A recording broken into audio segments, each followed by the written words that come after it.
Hi viewers, నమస్కారం. నేను doctor Sunitha, fertility consultant, 49 fertility centre, Tirupati branch.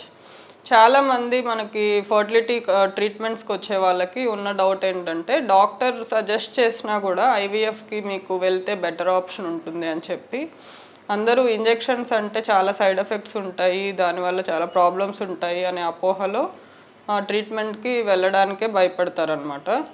So injections వల్ల ఎటువంటి సైడ్ ఎఫెక్ట్స్ ఉంటాయి అనేది చెప్తాము. మనకి ఐవీఎఫ్లో ఏం చేస్తారంటే 10 days నార్మల్గా మన బాడీలో ప్రొడ్యూస్ అయ్యే హార్మోన్స్నే కొంచెం హయ్యర్ డోస్లో ఇంజెక్షన్స్ లాగా ఇస్తాము. సో దీనివల్ల ఏంటంటే ఏదైనా అవి టెంపరీ సైడ్ ఎఫెక్ట్సే ఉంటాయి. కొంచెం బ్లోటింగ్ సెన్సేషను, లేదంటే కొద్దిగా హెడేక్ రావడము, కొంతమందిలో కడుపు కొంచెం పెయిన్ లాగా ఉండడము, ఇలాంటి చిన్న చిన్న సైడ్ ఎఫెక్ట్స్ ఉంటాయి, కానీ అవన్నీ కూడా టెంపరీ సైడ్ ఎఫెక్ట్స్ అనమాట.